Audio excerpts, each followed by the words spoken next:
Okay? That's it. I mean, that's what we got. These foreign countries, that's why like all of Europe is banning all these crops. And then worse than that, Dow, the other globalist criminals, Dow is now going to be using a key component from Agent Orange to carpet bomb the farmlands of America. You know, it's just a bombardment of all different angles. We got genetically modified salmon. We have genetically modified food. We have poisoned water. We have poisoned air. And you know, and I wonder why kids that are 2 years old are having neurological problems, having autism. Why is my dog dying from cancer? Why, you know what I mean? Yeah. Dog dying from cancer? Really? 50 years ago, did a dog die from cancer? No. No. All of a sudden, back 50 years ago, if you knew somebody that had cancer, it was like landing on the moon. No one really did. It was much lower. Yeah, it's increased exponentially. It's ridiculous. And of course, you know, the cancer research is all backed by the foundations, and it's all controlled, and you know, the whole thing is really bad. Another thing what we're going to be focusing on this new year is fluoride. Yeah. Vinny and I actually went to the independent party meeting and spoke with a couple representatives of the city of Wonderberg. And we were then told, because prior to the meeting at the independent party, we actually got a hold of our state rep, which is Mr. Larry Butler, which is pretty much, I don't know what to say about him. I would say he's a non-representing representative. A non-representing representative. How uncommon. So I spoke with him about fluoride because I didn't know where to go. I go, who do I start with? Well, I was like, oh, let me talk to my representative from the state. Start there. So I gave him a call, and he kept insisting that he was the wrong person to be talking to. That the person I should be talking to was my alderman because they're the ones that regulate the city water, all that jazz. Well, we went to a meeting, the independent party meeting. Instead of going straight to the alderman, I went to where an alderman would be and asked him to see where we can go. And he told me that we're barking up the wrong tree, from his words out of his mouth. You're barking up the wrong tree. Yep. You know, and I'm sitting here going, wait, I'm barking up the wrong tree. Why should I, me, a citizen of Waterbury, have to go to my state? My city should be going to the state. Good point. My representatives of my city don't even want to represent me. So I have to go to my state myself, which is kind of cuckoo because why do I pay taxes in the city of Waterbury and I pay taxes in the state? And I'm the one that has to do all the work. So I got a hold of the gentleman at the party meeting, and he told me what to do. I actually researched some stuff that he told me. I found out that in 1965, the state of Connecticut mandated a law that any city, any water system that gives water, that supplies water to I think it's over 20,000 people, they have to, by the state Connecticut law, fluoridate water. Now I'm asking myself, well, why didn't my representative of the state know this? Why did he tell me to go to? He's going to send me on a wild goose chase. Hey, go run through Alderman, but he didn't know nothing about it. And then he's asking me to send him information pertaining to fluoride. But then while we were talking, he's insisting to me that he knew that there's fluoridation in the water. And I asked him, I go, have you researched any of it? You just drink it because it's been there? I mean, why don't we question this stuff? And he goes, well, you know, he pretty much just walking around the corner. You know, he just didn't want to answer any of my questions. Well, you know, it's funny because Jennifer Ann Luke from the Fluoride Action Network, just on the 19th of this month, wrote The Effect of Fluoride on the Pineal Gland, and it's a dissertation that she submitted in 1997 to the School of Biological Sciences at the University of Surrey for her Doctor of degree, and it shows the effects of fluoride on the physiology of the pineal gland, and states that it's basically it's a bioaccumulating agent, just like mercury. It causes dental fluorosis. It occurs in excessive amounts. Unbelievable. Prophylactic use in dentistry has been a controversial subject for decades.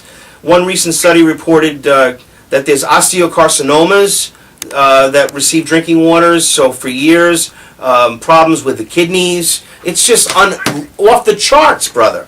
It's one after another, but what I gotta say is that Fluoride Action Network, great website. I suggest it. Anybody that wants to get informed on fluoride, start there. Absolutely. Fluoride Action Network is the place to be. to understand the dangers of fluoride. And again, this is just, you have to understand, this is a eugenics plan put in place by these controllers who set up all these foundations, and the Council on Foreign Relations, and the United Nations, the Trilateral Commission, the whole thing, all the little offshoots. These are the social controllers. Yes, on their website last night, Fluoride Action Network. I'm trying to compile information so I could, slap my representatives with it. Yeah. I actually saw an article. It was a PDF file. Anybody can go look this up. All you need to do is type in International Journal of Pediatric Dentistry, 2011. International Journal of Pediatric Dentistry, 2011.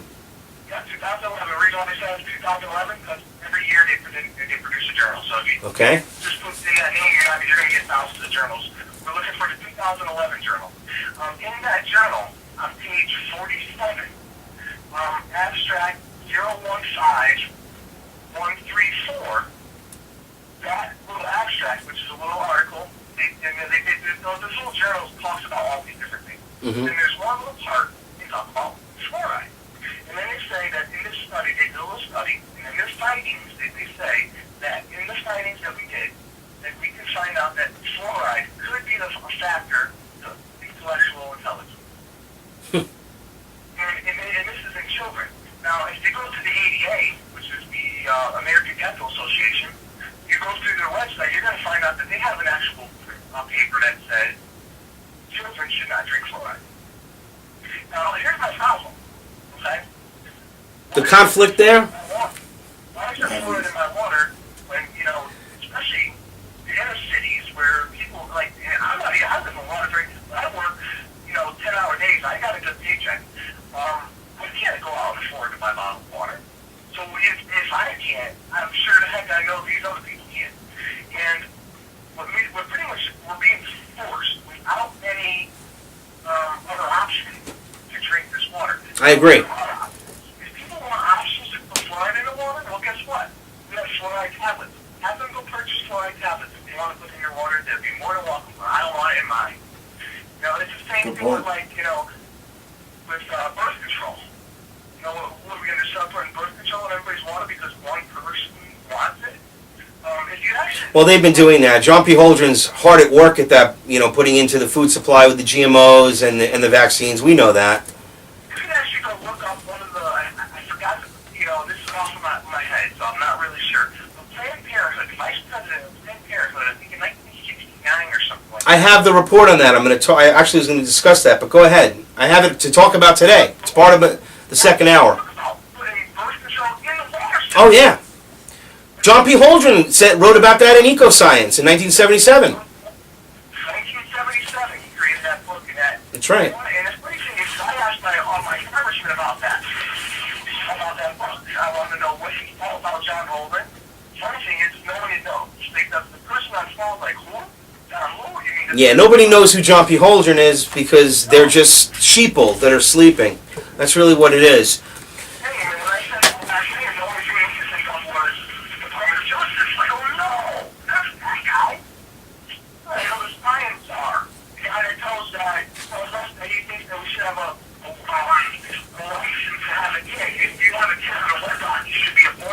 Yep. And if you have there's one thing about that little document from the Planned Parenthood, it actually says in there to pretty much increase homosexuality, to increase people not to actually give tax incentives to people that don't want to get married, and lower tax to people that do get married. Right. Of course. Yeah, I know it's all part of it, and you're a conspiracy theorist. Yeah, I'm a conspiracy theorist, but meanwhile, I'm a conspiracy. I know. It's maddening, Jim. It's maddening. Hey, listen, you're going to stick around for the second hour. We're going to take a break. You can give us a shout back in or hang on. We're going to take a little break here.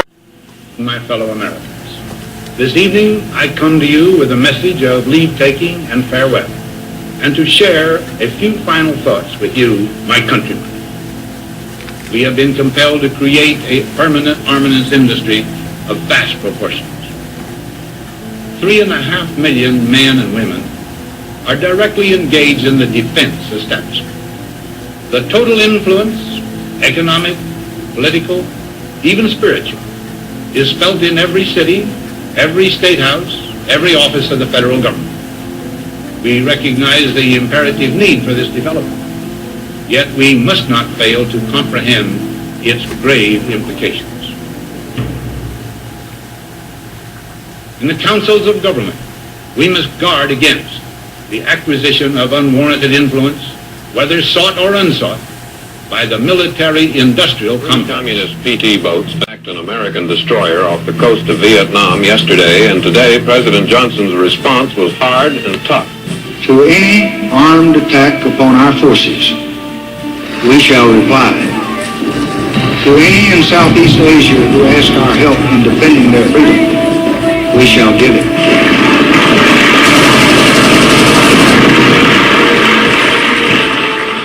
The potential for the disastrous rise of misplaced power exists and will persist.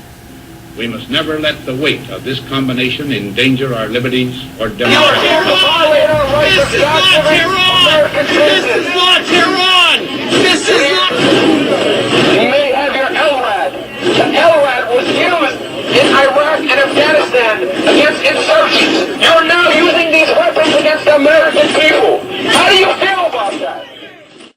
And that's why I wanted to speak to you today about the new world taking shape around us, about the prospects for a new world order now within our reach.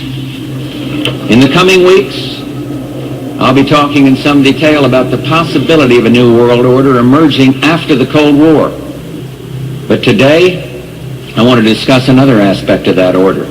You see, as the Cold War drew to an end, we saw the possibilities of a new order in which nations work together. It refers to new ways of working with other nations to deter aggression and to achieve stability. As old threats recede, new threats emerge.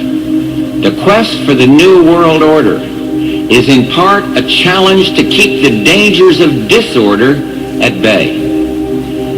We must build on the successes of Desert Storm to give new shape and momentum to this new world order. Only when this transformation is complete will we be able to take full measure of the opportunities presented by this new and evolving world order. The new world order really is a tool for addressing a new world of possibilities. This order gains its mission and shape not just from shared interests, but from shared ideals. Few exceptions. The world now stands as one. A year and a half ago, in Germany, I said that our goal was a Europe whole and free. Tonight, Germany is united. Europe has become whole and free. The world can therefore seize this opportunity to fulfill the long-held promise of a new world order. We can find meaning and reward by serving some higher purpose than ourselves. A shining purpose, the illumination of 1,000 points of light. What is at stake is more than one small country. It is a big idea, a new world order, where diverse nations are drawn together in common cause to achieve the universal aspirations of mankind. Saddam Hussein has gone to elaborate lengths, spent enormous sums, taken great risks to build and keep weapons of mass destruction. Saddam Hussein is determined to get his hands on a nuclear bomb. Nuclear weapon. Nuclear weapon. Nuclear weapon. Active chemical munitions bunkers, mobile production facilities. We know he's got chemical weapons. He's got them. He's got them. He's got them.